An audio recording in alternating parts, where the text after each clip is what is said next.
കൂടുതൽ പ്രാധാന്യം കൊടുക്കേണ്ട ചോദ്യങ്ങൾ ഏതെല്ലാമാണ്, ഏറ്റവും കൂടുതൽ തവണ ചോദിച്ചിട്ടുള്ള ചോദ്യം ഏതാണ്? Here we go.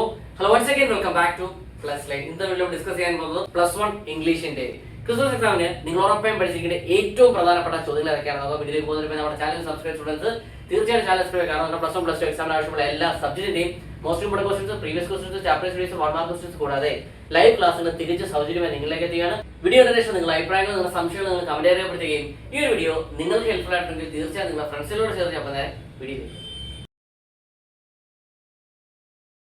+1 ഇംഗ്ലീഷിന്റെ unit wise weightage എങ്ങനെയാണെന്ന് നോക്കാം. First unit glimpses of greatness. ഇവിടെ നമുക്ക് ഹിസ് ഫസ്റ്റ് ഫ്ലൈറ്റ് എന്നൊരു സ്റ്റോറി പഠിക്കാനുണ്ട്. അതുപോലെ തന്നെ ഐ വിൽ ഫ്ലൈ എന്നൊരു speech, quest for A theory of everything ഒരു പ്രൊഫൈലുണ്ട്. അതുപോലെ ഈഫ് എന്ന് പറയുന്നൊരു പോയം. അപ്പോൾ ഇത്രയും കാര്യങ്ങളാണ് നമുക്ക് ഫസ്റ്റ് യൂണിറ്റിൽ നിന്ന് പഠിക്കാനുള്ളത്. 18 മാർക്കാണ് ഈ ഫസ്റ്റ് യൂണിറ്റിൽ നിന്ന് നമുക്ക് എക്സ്പെക്ട് ചെയ്യാവുന്നത്. Second unit words and dates. ഇവിടെ നമുക്ക് പഠിക്കാനുള്ളത് and then Gandhi came essay ആണ്. ദ പ്രൈസ് ഓഫ് ഫ്ലവേഴ്സ് ഒരു സ്റ്റോറി പഠിക്കാനുണ്ട്. അതുപോലെ തന്നെ പോയം ഡെത്ത് ദ ലെവലർ എന്ന പോയം പഠിക്കാനുണ്ട്. അപ്പം സെക്കൻഡ് യൂണിറ്റിൽ നിന്നും 22 മാർക്കുള്ള വെയിറ്റേജും ഉള്ളതാണ്. അപ്പം നന്നായിട്ട് പഠിക്കുക. Third unit beyond the Horizon. അപ്പോൾ ഈ യൂണിറ്റിൽ നമുക്ക് പഠിക്കാനുള്ളത് സൺറൈസ് ഓൺ ദ ഹിൽസ് ഉണ്ട്, ദ ട്രിപ്പ് ഓഫ് ലഹോർലെ ഉണ്ട്, അതുപോലെ തന്നെ ദ സാക്രഡ് ടർട്ടിൽസ് ഓഫ് കഡാവു. ഇപ്പോൾ ഇത്രയും കാര്യങ്ങളാണ് തേർഡ് ചാപ്റ്ററിൽ നമുക്ക് പഠിക്കാനുള്ളത്. ഈ ഒരു യൂണിറ്റും ഇമ്പോർട്ടൻ്റ് ആണ്. 21 മാർക്ക് നമുക്ക് എക്സ്പെക്ട് ചെയ്യാവുന്നതാണ്. Then fourth unit braving the hazards ആണ്. അപ്പോൾ ഇവിടെ നമുക്ക് disasters and disaster management India എന്നൊരു എസ്സേ പഠിക്കാനുണ്ട്. അതുപോലെ തന്നെ ദ സെറാങ് ഓഫ് റണാഗഞ്ചി എന്നൊരു സ്റ്റോറി നമുക്ക് പഠിക്കാനുണ്ട്. ദ വ്രക്ക് ഓഫ് ദ ടൈറ്റാനിക് അപ്പം ഒരു പോയം പഠിക്കാനുണ്ട്. അപ്പോൾ ഈ ഒരു യൂണിറ്റിൽ നിന്ന് നമുക്ക് 21 മാർക്കുള്ള ചോദ്യങ്ങളാണ് എക്സ്പെക്ട് ചെയ്യാവുന്നത്. അപ്പോൾ ഇതും ഇമ്പോർട്ടൻ്റ് ആണ്, നന്നായിട്ട് പഠിക്കുക. Fifth unit harmony of life. ഇവിടെ നമുക്ക് ഒരു സ്റ്റോറി ഹാർമണി ഓഫ് ലൈഫ് എന്ന സ്റ്റോറി പഠിക്കാനുണ്ട്. ദെൻ ടു സ്ലീപ്പ് എന്ന പോയം ഉണ്ട്. Going out for a walk എന്നൊരു എസ്സേ പഠിക്കാനുണ്ട്. അപ്പം അഞ്ചാമത്തെ യൂണിറ്റ് ഹാർമണി ഓഫ് ലൈഫിൽ നിന്നും 12 മാർക്കുള്ള ക്വസ്റ്റിനും പ്രതീക്ഷിക്കാവുന്നതാണ്. Then last unit leaps and bounds. അപ്പോൾ ഇവിടെ നമുക്ക് പഠിക്കാനുള്ളത് സൈബർ സ്പേസ്, അതുപോലെ ഈ സൊസൈറ്റി ഡെഡ് തുടങ്ങിയ ആർട്ടിക്കിളും അതുപോലെ തന്നെ കൺസെപ്ഷ്യൽ ഫ്രൂട്ട് എന്ന സ്റ്റോറിയും പഠിക്കാനുണ്ട്. അപ്പം ആറാമത്തെ യൂണിറ്റിൽ നിന്നും 12 മാർക്കുള്ള ക്വസ്റ്റ്യൻ നമുക്ക് പ്രതീക്ഷിക്കാവുന്നതാണ്. ഓക്കെ, ഇംഗ്ലീഷിന്റെ എക്സാമിന് നിങ്ങൾ ഏറ്റവും കൂടുതൽ പ്രാധാന്യം കൊടുത്ത് പഠിക്കേണ്ട 10 ടോപ്പിക്സ് ഏതൊക്കെയാണെന്ന് നോക്കാം.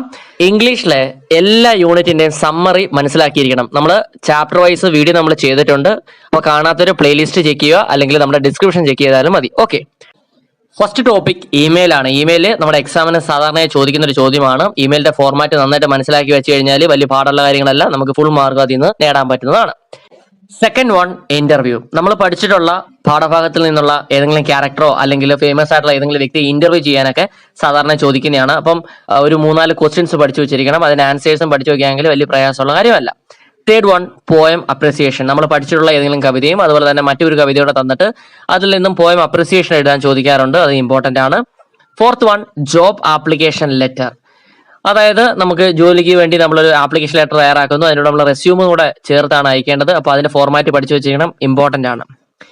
Fifth one profile writing. കുറച്ച് ഹിൻസ് തന്നിട്ട് അത് ഡെവലപ്പ് ചെയ്ത് പ്രൊഫൈൽ എഴുതാൻ ചോദിക്കാറുണ്ട്. സ്ഥിരമായിട്ട് എല്ലാ പരീക്ഷയ്ക്കും ചോദിക്കുന്നതാണ്, പ്രൊഫൈൽ എഴുതാൻ പഠിച്ചിരിക്കണം. Sixth one character sketch. അപ്പോൾ പ്രധാനപ്പെട്ട എല്ലാ ക്യാരക്ടർ സ്കെച്ചിന്റെ വീഡിയോ നമ്മൾ ചെയ്തിട്ടുണ്ട്. അത് നമ്മൾ ഡിസ്ക്രിപ്ഷൻ ചെക്ക് ചെയ്യാം, അല്ലെങ്കിൽ പ്ലേലിസ്റ്റ് ഇംഗ്ലീഷിന്റെ പ്ലേലിസ്റ്റ് ചെക്ക് ചെയ്താലും ആ വീഡിയോസ് നിങ്ങൾക്ക് കാണാവുന്നതാണ്. Then seventh one paragraph writing. Paragraph റൈറ്റിംഗും ചോദിക്കാറുള്ള ചോദ്യമാണ്, അത് ഇമ്പോർട്ടൻ്റ് ആണ്, പഠിച്ചിരിക്കണം. Eighth one travel essay. Travel essay നമുക്ക് ഇംഗ്ലീഷിന്റെ എക്സാമിന് പ്രതീക്ഷിക്കാവുന്ന ചോദ്യമാണ്. Ninth one speech. അപ്പോൾ സ്പീച്ചും ഇമ്പോർട്ടൻ്റ് ആണ്, ഷുവറായിട്ടും ചോദിക്കുന്ന ഒരു ചോദ്യമാണ്. നമ്മൾ പഠിച്ചിട്ടുള്ള ഏതെങ്കിലും ടോപ്പിക്കിനെ ബേസ് ചെയ്ത് സ്പീച്ച് തയ്യാറാക്കാൻ ചോദിക്കാറുണ്ട്.